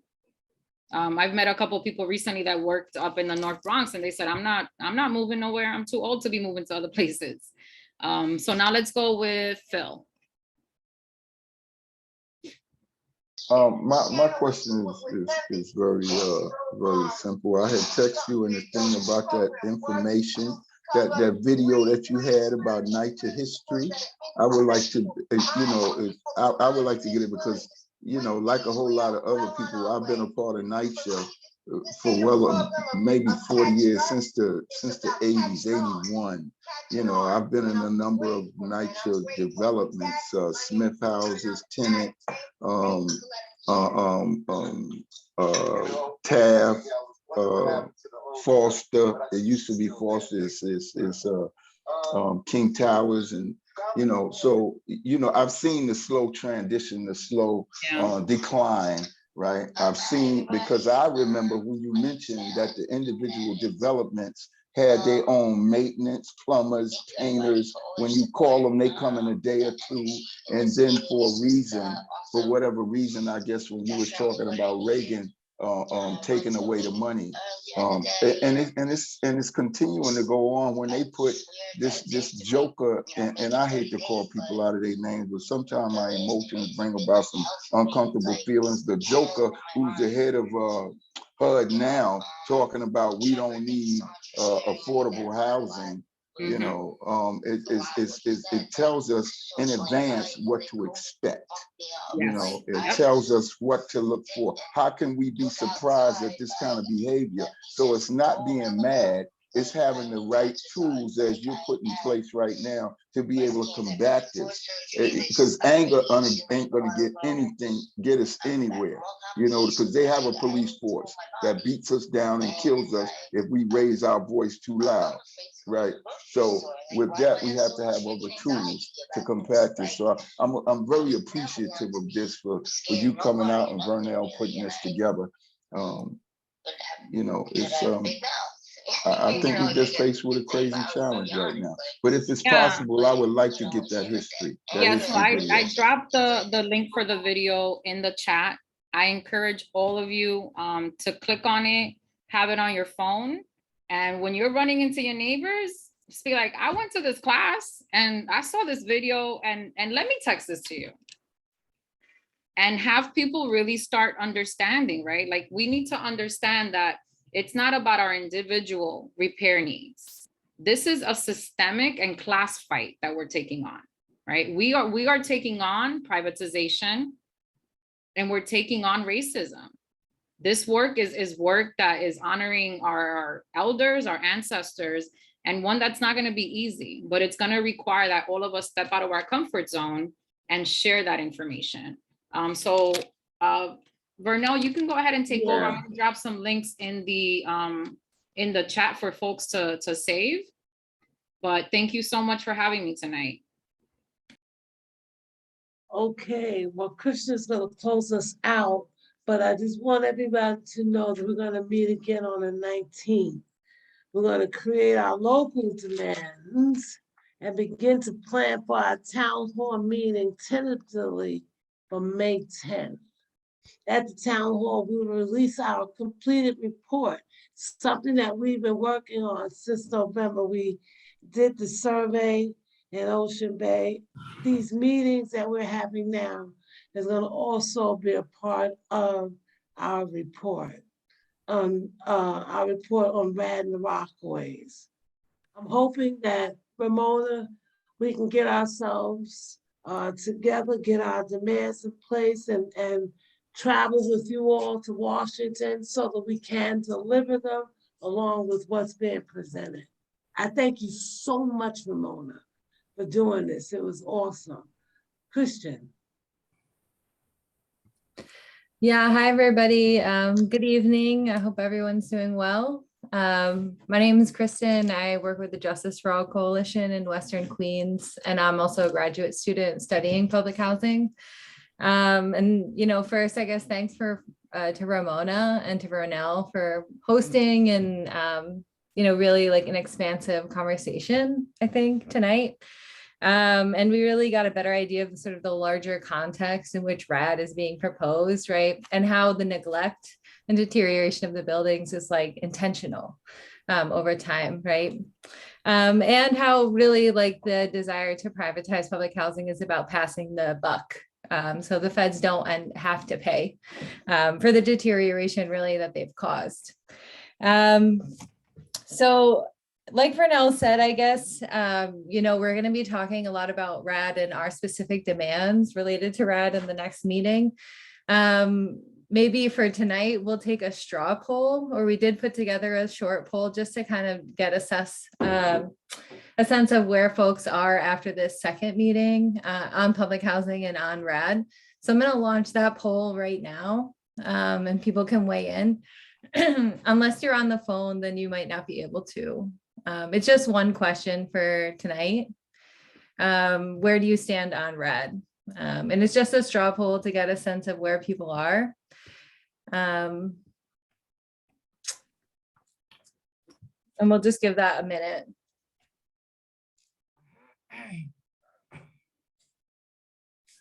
And I think the people on the phone, if you raise your hand, maybe we can work it out so we can get it. Oh, I got to close the poll. Can't do that. Oh, well. If they put it in the chat, maybe we can count it that way. Yep. Yeah, they can chat. Yeah, they can put in the chat. Definitely. Yeah, they can put, I support, I am against, or I am not sure in the chat. From the phone, they against. can do that? Yeah. Oh, are they on the, on a phone call, not on. Right, it's on the phone. I see 1, 2 there. One more person on the phone. Yeah, I don't think it's gonna work on the phone. Yeah, I couldn't vote last week because I was on the phone, but I just drove home, so I'm in my house now. So tell us, are you for, against, or unsure about RAD? I'm unsure because being that my mother lives in Ocean Bay and I see all the downside of the RAD program, I'm unsure. I don't know. Maybe if they get it together, I can be for it. Right now, I'm not for it. No. Yeah, thank you. I have a question, right? Because when you're talking about RAD and all of the the repairs and the this and the that and the betterment and all of this kind of stuff, what are they talking about the community surrounding us? The people who pee in the hallways and live on the roofs and pee and all of that kind of, what are they going to do when they already telling the police that don't come into the project? How are they going to correct that situation? A good question. That was a good one, yeah. Because I mean, if they build this thing up, how long will it take before the people, the people that's here who don't see it like we see it, the value of our community, continue to do the same thing, sell drugs, hang out, screaming, hollering 3, 4 in the morning, got music playing. It doesn't sound like a quality of life to me. So yeah, Phil, can I want to speak? Yes, go ahead. Please do. And I agree with you that just like people aren't aware of the severity of privatization, we still have to educate them on that, as well as why it is so important for them to care more about their community and to do more for themselves and their community. We still have to reach out to the people and encourage them. It's hard because there was a time when I wasn't the perfect or the great resident, but I became educated. I started to care about myself and my condition. And being that we're in this crisis, I think that would help a lot of the people to see that they have to change their ways, they have to step it up, or they're going to be evicted. Well, see, now when you talk about eviction, right, where are they going?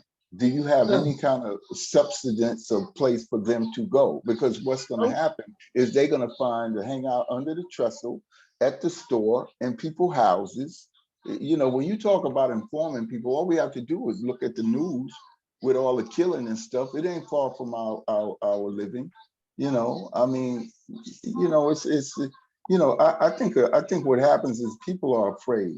Someone talked earlier about being on public assistance and having subsidized, and they're afraid to move up to something better, so they stay where they're at. And a lot of times with that come the same kind of environment of people with fear, not trying to move up, so they live in that, and it comes out in how they behave. They're not going to work every day. You know, they're not finding any value in where they live at. So how, you know, it's like a damn if I do, damn if I don't. So one thing that you're raising, Phil, is actually the community that is public housing has become stagnant, right? So this conversation comes up often in our teachings because we don't intend to put all of the ownership on NYCHA, right, or on the private manager, right? We as a community have seen how the lack of support for Section 9 has gotten rid of programming. And programming that used to support our kids, right? So our after school programs, our community development spaces, our community centers. These were the places where people living in public housing in the 70s and the 80s got the resources and the support that leads them to move up. If you look at the news, every time that a shooting comes up, I would say 80% has to do with a public housing development. If our kids don't have after school programming, if our kids aren't told that they can pursue a career without going to college, that they can have a good paying union job, that they can find upward mobility, they're not going to find that out on their own, right? And in my community in the South Bronx, like one thing I had to really come to terms with was that when the Bronx burnt, many of the parents of the people my age, right? So the generation before me, many of them were lost to incarceration or to overdoses. So a lot of my peers were raised by their grandparents or by the system, right? By Child Protective Services. When you're raised in an environment where my grandmother never spoke English, she eventually became a citizen, but she never spoke English. Whatever I achieved, I had to go out there and find it.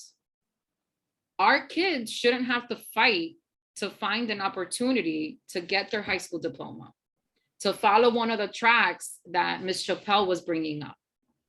Our kids are not being served.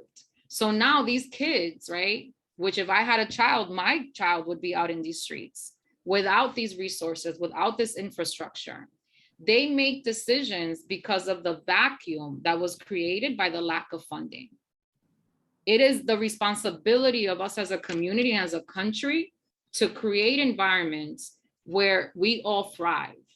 And when they made the decision to start cutting our funding, they cut us out, right? They cut our opportunities out. So that's why we say that the first step in healing the public housing community is to get the funding necessary so that our homes, we can live in them with dignity. And when you change someone's environment, people rise to the occasion, right? If your development had a great green space, if it had an amazing community center with the programming that we really needed and wanted, people would rise to that challenge. We're not rising because we're not being presented with anything. And Miss Teresa, I see you have a comment. Like, okay, we had a lot of programs out here, right? And most of the programs are not serving the age from 25 and up, because that's mostly the age where you have people in the street. But what I do know is that I'm a grant finder. And in finding grants, there's a lot of funding here to get. But we have to have a community who's willing to take on the responsibility to help get our people some help and get them some work. It's funding. It's like some of the NYCHA places are 501c3. But the thing about that is that we have to have good leadership in these nice positions, because if I say I was to get a grant and the leadership is not good, then what's the purpose of me giving some leadership some money for them to do what the hell they want to do and not do the program that they said that they're supposed to do it? So That could make my behind look good if I'm going to get a grant for the company, they're not doing good. So And the another, leadership person- you're making me think about this point of like, there is money, right? There's so much money that is not Yes. being used by our communities. And one of the things that NYCHA has done really well and that public housing authorities are doing all over the country is that when there are tenant leaders, when there is a tenant association, they're taking away their ability to train and to develop as well.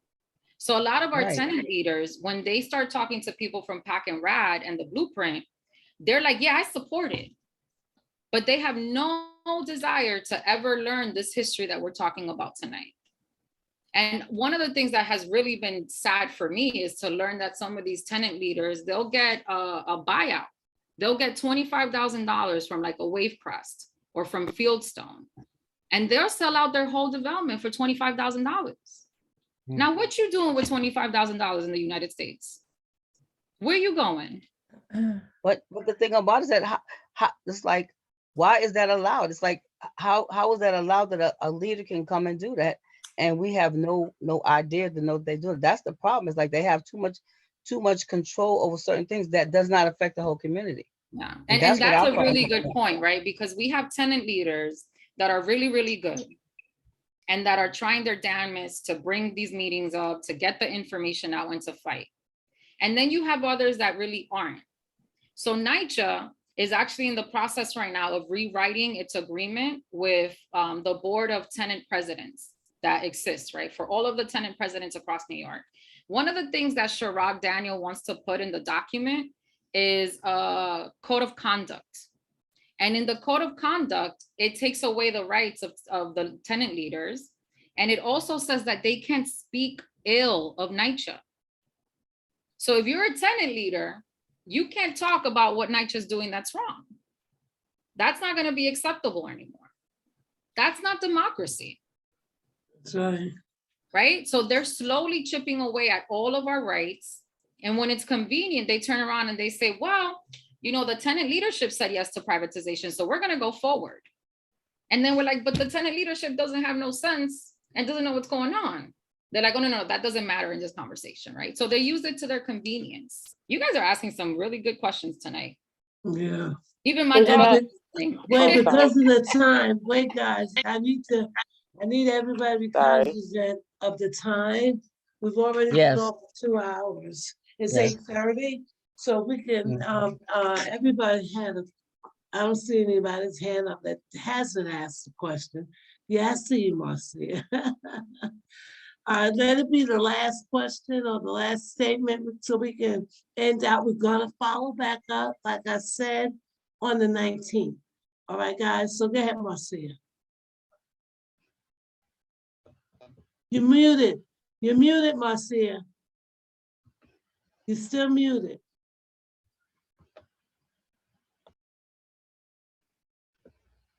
Just thank you to everyone who stayed on. Yeah. Okay.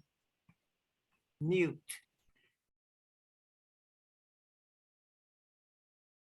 Hello? Yes, go ahead. Okay. Ramona, okay. With all this privatization going on, okay, we're still here in NYCHA. Does your vision see NYCHA actually doing repairs or something for the existing residents right now? Hello? Oh, I can't hear her. Ramona, I was muted. Okay, I got it now. What did you say?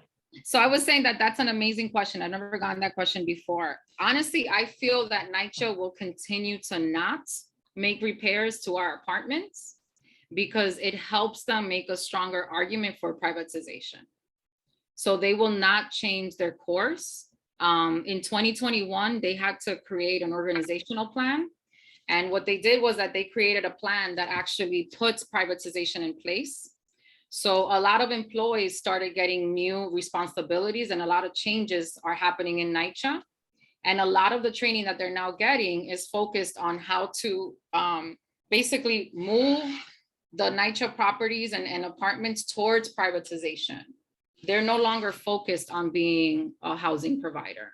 And that's really concerning, because that means that unless we get Congress to hold them accountable and to put in another agency like FEMA or someone, I don't think that they're going to do the right thing until they're forced to. Because you have So- some real damaging issues here in these apartments. Yeah, yeah. I think that But- they're going to let, you know, they used COVID for 2 years as an excuse. And Yeah. we just got the letter saying that they're going to restart. It's critical that we take the fight to DC and that we get the Build Back Better money and that we get the oversight. Because without those things, NYCHA will get the money and they will continue to behave like they have been. Yeah. And our lives are not going to improve. Wow. So Bill said, understand. wow.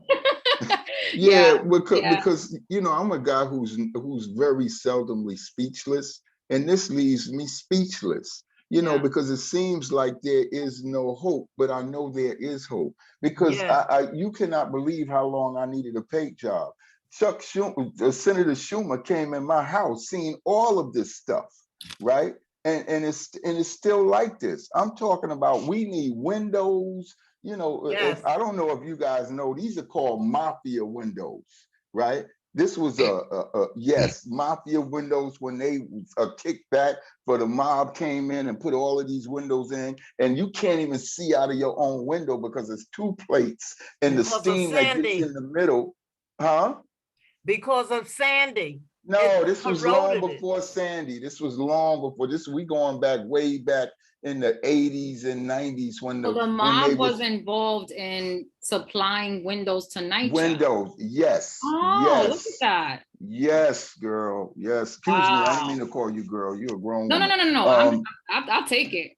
Yeah, I know, me too. Call me boy any day. But no, these are things that I've experienced. And like Brenda was saying, at one point, it wasn't that I wasn't a good tenant, right? It was just that I wasn't paying attention to this stuff. But I've seen, I was living in Taft when not the Como who did, Como's father, when he was governor, they sent around a thing, because you know, in Harlem and Brooklyn and the Bronx, there was a lot of drugs. And he sent around a thing, right, that said drugs has been a scourge in your neighborhood for decades. It is now seeping out to the suburbs, and we need your help. Wait a minute, where was the help when it was the scourge in our neighborhood?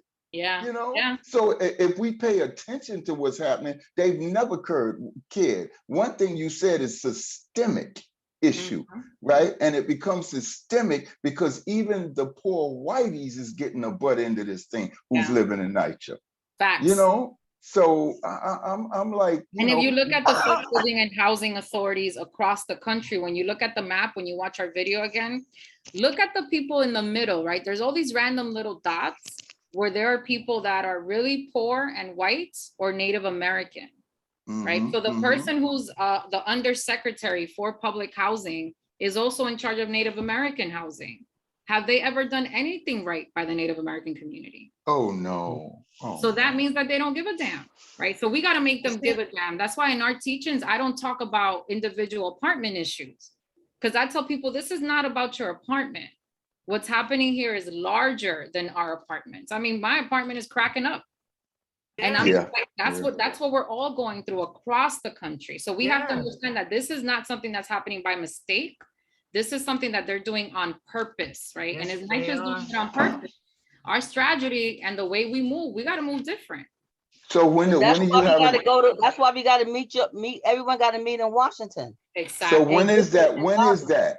When is that? So I should be getting a date for Washington by the end of this week. And then we'll start doing the logistics and getting the info out to bring folks out. The first thing we would want to do is for you guys to have a meeting with your congressperson in your district. Who's your congressperson? That's Meeks. Congressman Meeks. Meeks. So I guess that would be Bob Simmons we will have to talk to, because so we'll Meeks make sure that you guys that are ready to have a meeting here in New York, and that you give them a heads up. I'm coming to DC and I'm not playing, right? And then when you guys go into that meeting, you're going to have this conversation tonight. Do you realize how much more power you all have Because now when they tell you, oh, there's no money. No, we'll just work on your apartment. Wow, You're gonna wow, be like, no. Listen, I know what's up. I know what's happening, right? And for many years, a lot of the tenant leaders have really focused on getting individual issues fixed versus really taking it to Congress and saying, you're my landlord and you're a slumlord. Yeah. You want to put everybody else in jail for slumlord, but you won't put yourself in jail. You won't be held accountable. When the public advocate comes out with that report every year, NYCHA's the worst slumlord in New York. Yeah. That doesn't change, because how are they going to tell Congress that? Right? Nobody has the cojones to tell Congress you're a slumlord.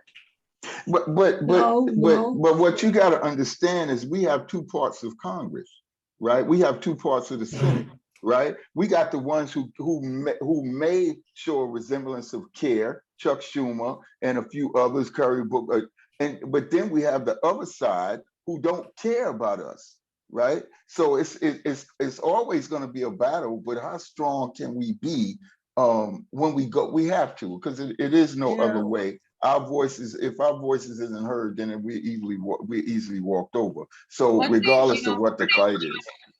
I organized from a place of ancestral responsibility. I started getting involved in public housing because of my love for my grandmother, right? So to me, what I like to think is that every person that's touched by this issue and that decides that they want to take up arms and really take on this fight, our ancestors survived so many things to make sure that we could be here in 2022, ready to take on this fight, right?